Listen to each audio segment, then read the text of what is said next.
quelles sont les questions qu'il faut poser à un agent immobilier lors d'une visite. Si tu te poses la question, bah écoute, j'ai la réponse. Je te dis à tout de suite.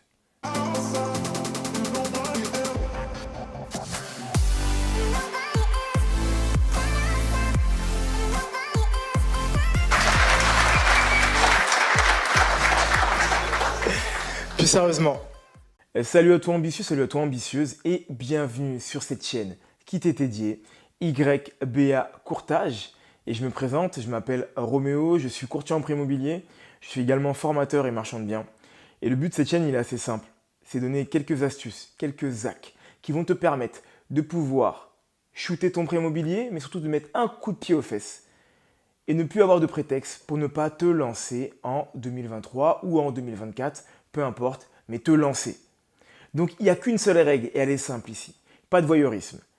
On veut uniquement des personnes ambitieuses qui ont pour objectif d'utiliser ces hacks, d'utiliser ces interviews, d'utiliser ces retours d'expérience pour pouvoir eux-mêmes se lancer. Donc si tu as prévu uniquement que faire du voyeurisme, passe ton chemin. Il y a pléthore de chaînes qui peuvent répondre à cette demande. Mais ici, c'est que pour les ambitieux qui veulent se lancer. Si tu rentres dans ces critères, bienvenue à toi.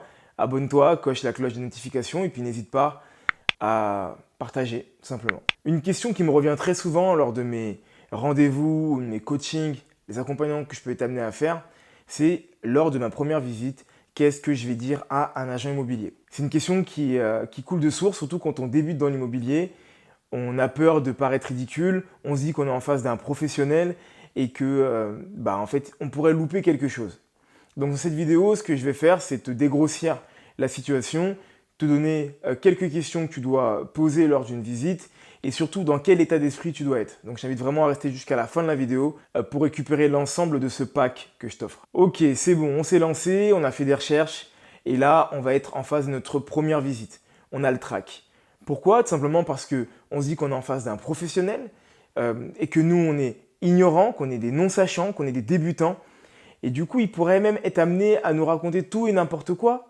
On accepterait et on pourrait tout gober. Pourquoi? Parce qu'on ne connaît pas. Là, mon ambitieux, j'ai envie de t'arrêter. Déjà, il faut que tu saches quelque chose. Quand tu as été amené à regarder plusieurs biens dans la même zone, tu commences à avoir une expertise. Donc, premier point, ne pas se dévaloriser face aux professionnels et se dire « Ok, lui, il sait mieux que moi ». Oui, effectivement, c'est son métier de vendre des maisons, mais il n'a peut-être pas une expertise dans ce quartier-là. Donc, ce que je t'invite à faire avant même d'aller faire une visite, c'est déjà d'avoir une expertise dans un rayon, d'accord?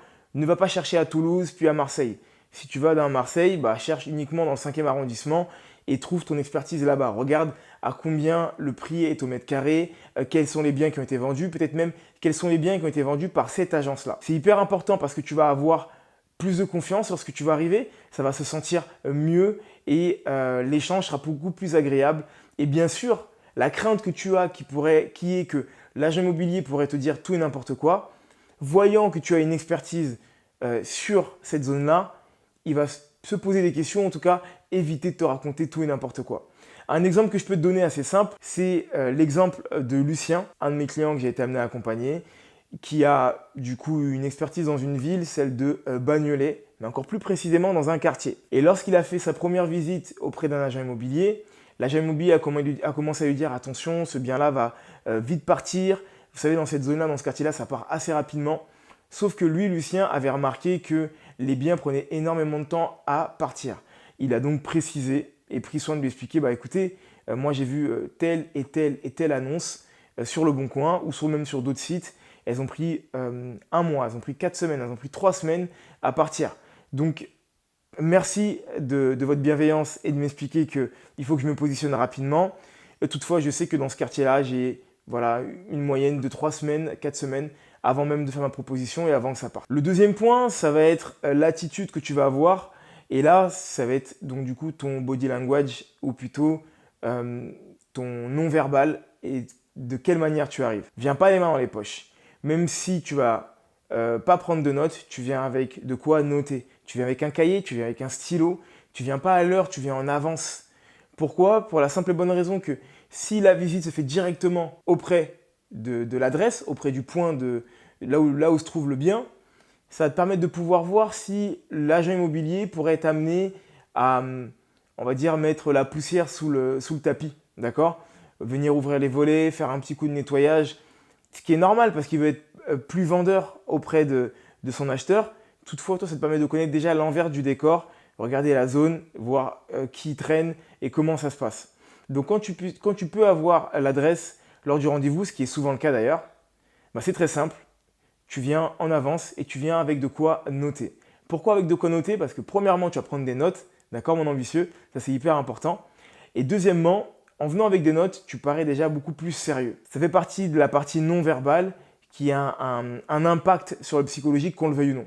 Donc tu viens avec de quoi noter. Qu'est-ce que tu notes? Tu notes les mètres carrés, tu notes les travaux qu'il peut y avoir, mais ça on va en parler. Donc comme je te disais, l'étape numéro 3, ça va être de poser des questions. Donc là, on commence à entrer dans le vif du sujet. Les questions que je dois poser, c'est lesquelles? Des questions sur le bien, des questions sur l'environnement et des questions sur les vendeurs. Des questions sur le bien, les mètres carrés, est-ce qu'il y a des travaux à prévoir sur la copropriété s'il y en a, de lui demander les AG bien sûr, des questions en lien avec des potentielles interrogations que tu pourrais avoir en visitant le lieu. Et ce qui est important, c'est que tu poses tes questions, tu écris tes questions et tu écris ses réponses. Même si ça prend le temps que ça doit prendre, il est là pour ça. Donc, il n'y a pas de visite express. Si c'est pour revenir dans 5 minutes, dans 2 jours ou 5 heures après, ça ne sert à rien. Le but, c'est vraiment de poser toutes les questions que tu dois poser. Tu peux même déjà commencer à créer une liste de questions et comme ça, tu pourras juste répondre directement sur les questions que tu auras posées. D'accord? En 1. En 2, le fait d'écrire les réponses qu'il va t'offrir, ça te permet toi de pouvoir te reporter tranquillement quand tu vas être chez toi et lancer ta proposition par la suite. En ce qui concerne l'environnement, c'était le deuxième point que je t'avais dit. Concernant l'environnement, là aussi, il va falloir savoir comment ça se passe dans la copro, est-ce qu'il y a une bonne ambiance, regarder si ça traîne ou ça traîne pas, se renseigner en fait sur la zone et le quartier. Même si je sais que tu l'as fait en amont, tu lui poses également ces questions-là. Et d'ailleurs, c'est même bien que tu le fasses en amont, ça te permet de pouvoir avoir des réponses qui vont corroborer ou non par rapport au discours de l'agent immobilier. Ensuite, la situation des vendeurs. Celle-ci, elle est hyper importante pour la simple et bonne raison qu'elle te permet de comprendre est-ce qu'il y a une urgence ou pas. Donc en comprenant la situation des vendeurs, tu comprends également la situation du bien et qu'est-ce que tu peux faire et comment tu peux l'exploiter. Donc pose des questions, sois curieux, il n'y a rien de malsain à poser des questions sur la situation des vendeurs, tu oses un maximum. Le conseil que je peux te donner pour pouvoir oser si tu es quelqu'un d'introverti ou de timide, c'est d'écrire tes questions. D'accord? Tu les écris et tu lui dis, bah voilà, j'ai un certain nombre de questions à vous poser et je vais vous les poser. Si vous pouvez m'y répondre, ce serait top. Le fait d'écrire tes questions, ça te permet de pouvoir désinhiber la question. À l'inverse de réfléchir, à se dire, est-ce que je pose la question ou pas? La question, elle a été écrite à froid.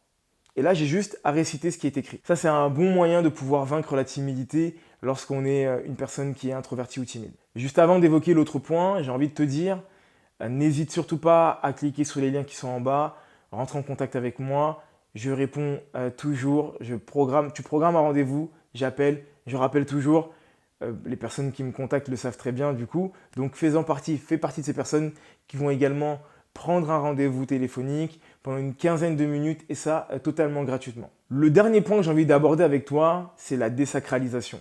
Un agent immobilier, avant d'être un agent immobilier, c'est un être humain. D'accord? Ce n'est pas un être supérieur. Donc oui, c'est un professionnel, oui, il a des connaissances, mais tu en as aussi. Donc ne va pas dans la démarche de dire lui il sait, moi je ne sais pas. D'accord? Il sait, je sais.